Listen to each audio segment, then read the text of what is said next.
When we're looking at an image of the globe, or the image of the earth, how can we be so sure that we're not looking at it upside down?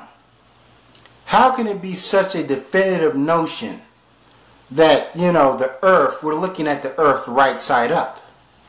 In the void of space, there is no, how do you tell when you're going east, west, north, south? How do you know if you're above something or below something?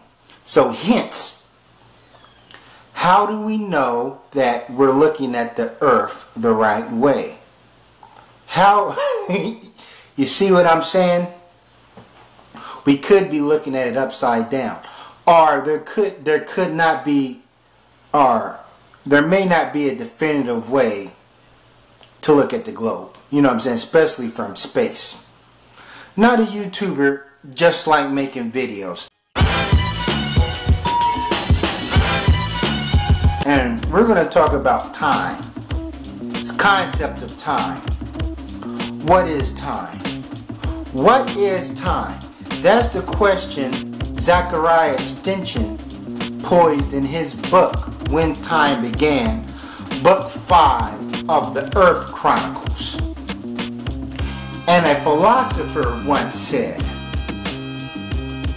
about time, he said, if nobody asked me, I know what time is. But if somebody asked me, I do not know what time is. Interesting. And what I got from that is meaning that we think we know what time is until we're poised with the question and we have to think about it, and then we figure it out. We don't have a clue. We don't know what time is, but we do know how to measure it and so forth. But we heard that, I'll go into the saying that time stands still for no man. Interesting. This means that time has authority over man. I'm like, we have to bend. I'm like, we have to adjust to time. I'm like, our whole daily routine revolves around this concept of time. What we want to do in life. We got too much time, we got too little time, you're wasting time. As if time is a substance like food or money. No, you can get that back, but you can't get back time. So therefore we have to agree, time has authority over man. So then, what has authority over time? Then we'll have to say God, a celestial being.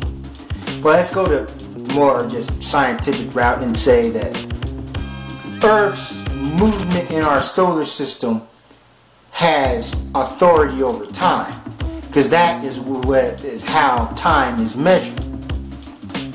This is how our ancient ancestors, the thing is, when modern man of today looks up into the stars, he's seeing the same thing ancient man sees.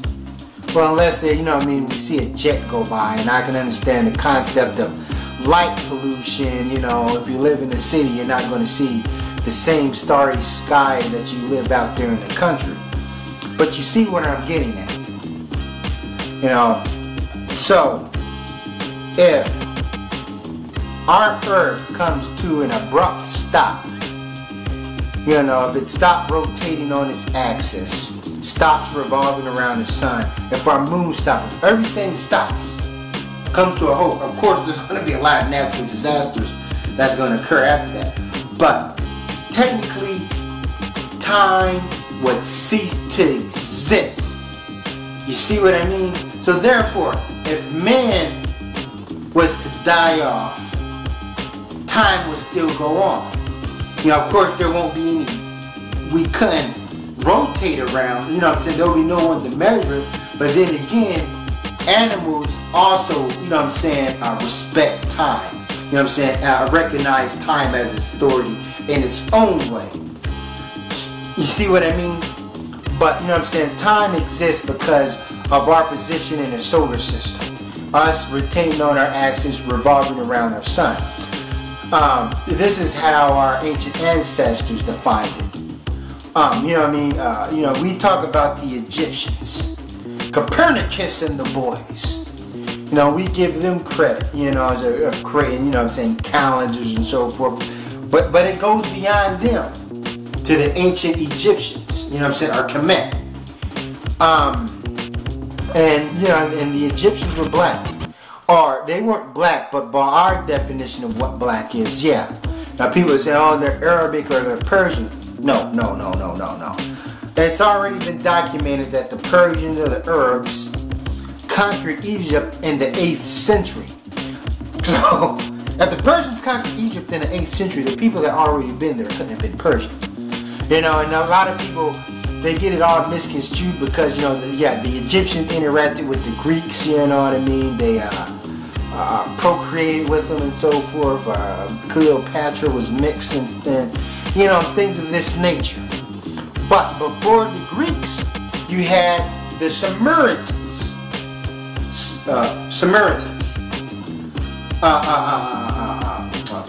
Summer and so forth, you know what I'm saying, ancient Mesopotamia, you know, and they were doing their thing. They were creating their philosophies, their systems of mathematics when the white man was in a Neanderthal state. This is not being racist, this is science.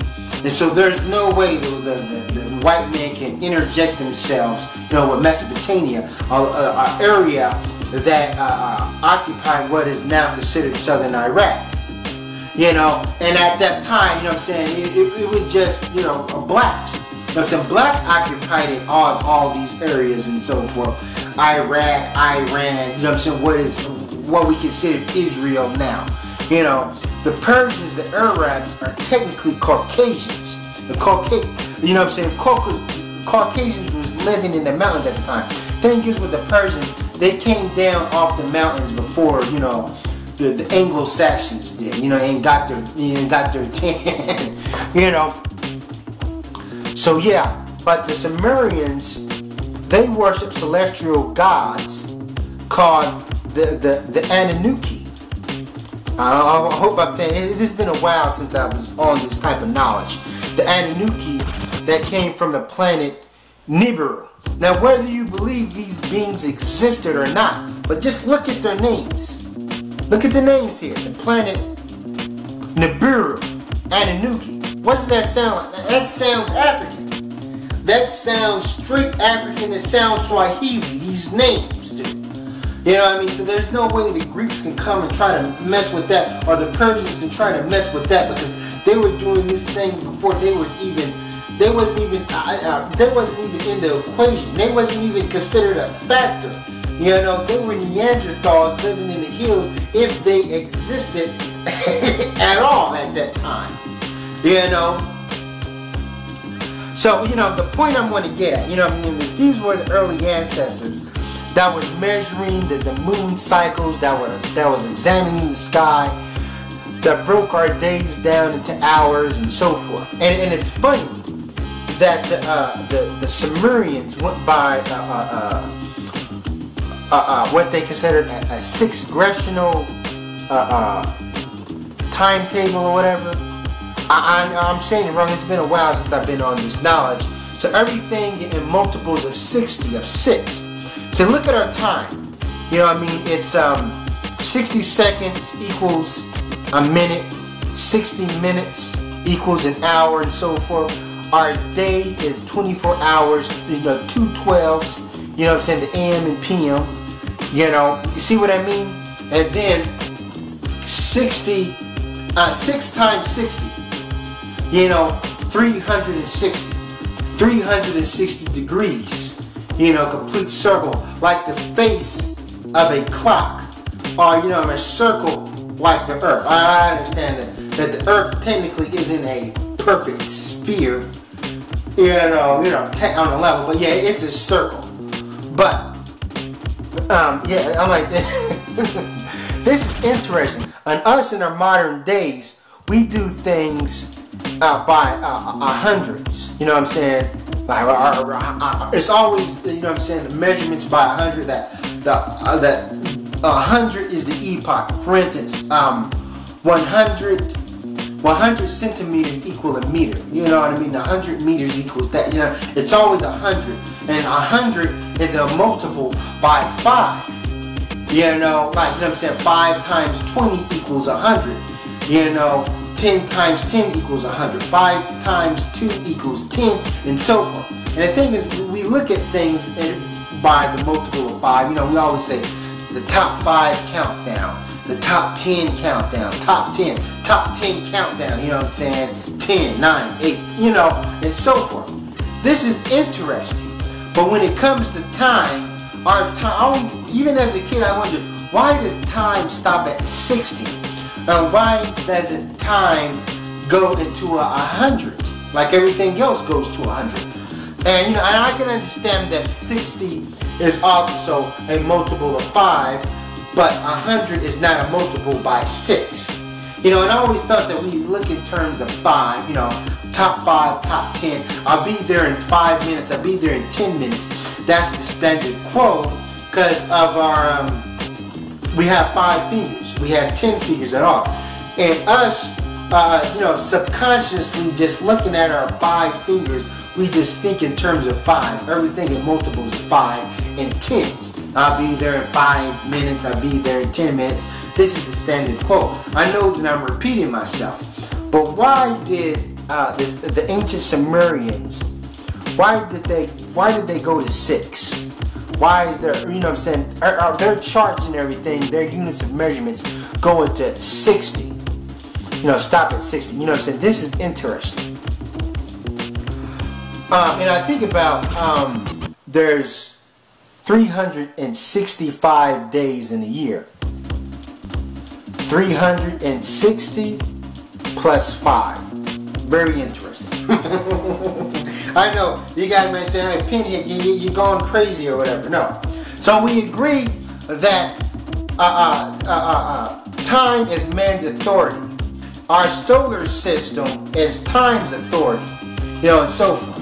So the concept of time travel is completely preposterous. Because man will have to have authority over time to time travel. Even if it is a possibility. There's no way you're going to do it in a physical form that you're going to have to astral plane. You know, astral project yourself back in time. That hence, if time travel was possible, we'll have to make the assertion that every nanosecond, every movement, every inch the earth rotates around on its axis must be stored in some sort of database. The same way this video I'm making here is stored in my memory card, uploaded, it's going to be stored in the database of cyberspace or whatever. Time has to be stored in some sort of archive that hence we can go back to it and we can pick up at any point like a movie and so forth. But here's it. I'm going to talk about race again. And it's funny that scientists and philosophers all agree that if somebody goes back in time, if they can physically go back in time and interact with people or kill somebody, it will drastically affect, you know what I mean, the future. You know, that's why some people say that if somebody can physically go back in time and they mess with things, that it will create a parallel universe. That hence, our universe will stay the same. It won't be affected by this time traveler. But this time travel, going back in time, will create another parallel universe. And whatever this time traveler does and interacts with people will have an effect on the outcome of this parallel universe. This may say that, hey, maybe we're not living in the alpha universe. You know, like the white man's in control. Maybe there's the real universe where everything is kind of a little bit more orderly or not as chaotic as this universe, and that we ourselves are living in this parallel universe that was affected by someone or some factions going back in time. You know, that's interesting, but but here I'm going to leave it out for this now. You know, it's funny that scientists and philosophers agree that if somebody goes back in time, they alter, you know, blase. That it's funny how when they talk about us black people, they say get over it. That was a long time ago, you know.